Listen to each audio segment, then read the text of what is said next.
So, ayan guys, ang ingredients natin sa paggawa ng ating cookies ay brown sugar, baking powder, and meron tayong raisins. Ayan, konti na lang raisins namin, pero enough na yan.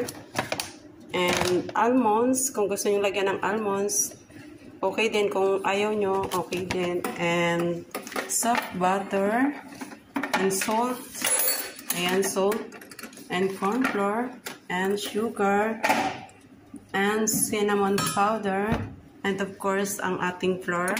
Nilagay na natin yung oats. Ayan. So, yan guys. Samahan nyo kami sa paggawa ng cookies.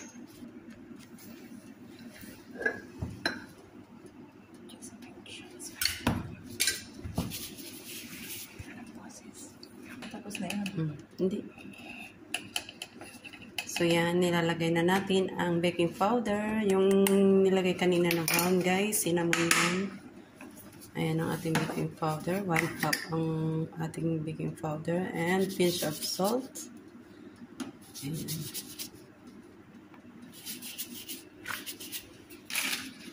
Ayan. And 1 tablespoon of corn flour. So, dagdagan pa natin ng 1 tablespoon again. So, total 2 tablespoon guys ng corn flour.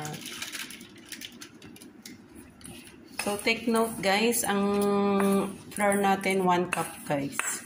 1 cup flour and yung oats natin 1 cup also.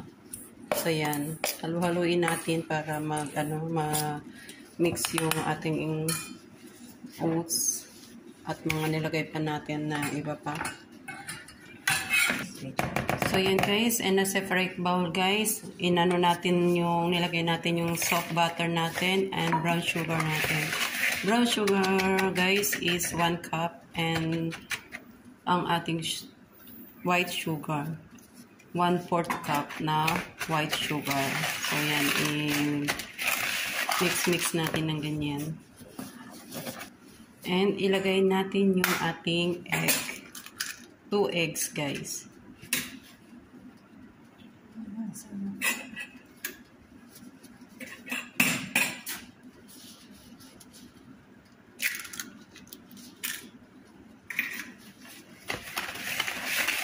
Yan, i-mix natin para mag-mix lahat ng ating ingredients. Mix natin ng whisk.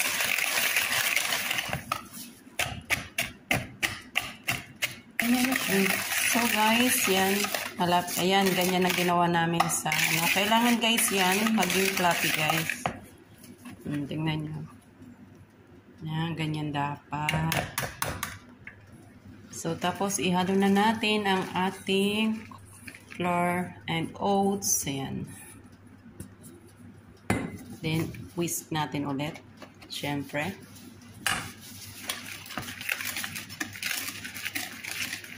Mix it all together.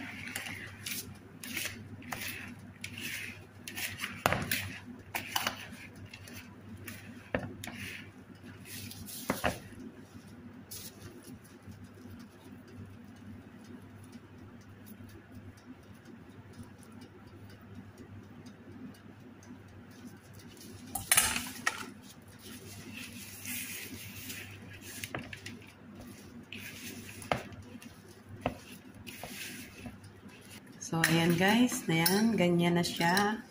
And ilagay natin yung raisins natin or pasas. Ayan. And ang ating nuts, almonds. But nasa sa inyo na yan guys kung gusto nyo lagyan ng almonds. Kung nasa sa inyo na or chocolate chips, yan. It's depend guys sa inyo kung anong ingredients ang preferred nyo. Yan, ganyan siya. Ganyan-ganyan din natin. Then, mamaya ilalagay natin sa oven tray.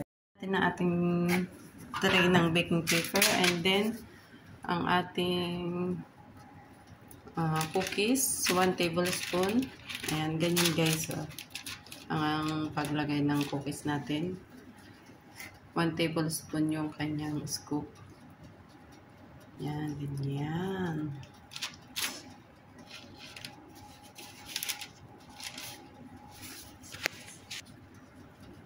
So, kung napapansin nyo guys, layo-layo yung aming paglagay ng cookies. Kasi kailangan may space. Kasi pagka in-oven natin yan, mag-e-expand yan. Kaya kailangan layo-layo.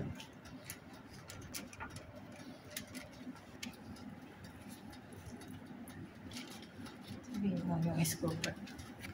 So, ayan. Malapit na matapos ang ating paglalagay ng ating cookies. Guys, yung ano pala namin, ginamit namin na scooper, yung pang 1 tablespoon kasi wala kaming scooper talaga. Kung meron kayo, yun ang gamitin nyo. Easy lang. So, ayan. Ayan, malapit na siya.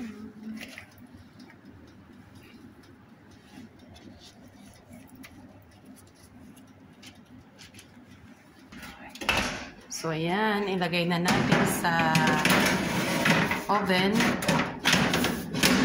Take note guys, 10 to 15 minutes lang natin siyang lulutuin. And then, yung temperature natin guys, 170 yung ating temperature guys.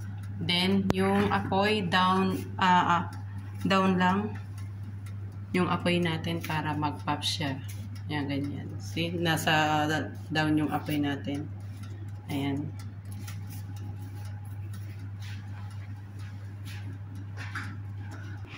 So, ayan, nagpa-flat na yung ating cookies. Ayan, ibig sabihin malapit na siyang maluto.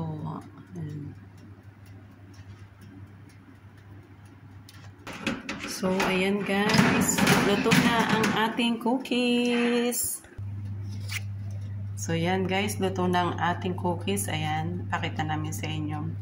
Brown na yung ilalim. Ayan, kulay brown yung ilalim. Napakainit. Ayan. So, ganyan lang guys, kasimple ang paggawa ng ating cookies. Hindi namin matitikman kasi sobrang init pa talaga. Kakagaling lang sa oven tray. Sa oven natin. Ayan. So, yan guys. Dito ko natatapusin ang aking vlog. Thank you again sa pag-watch. And sa mga susunod pang vlog guys. Ayan. Thank you. Bye-bye.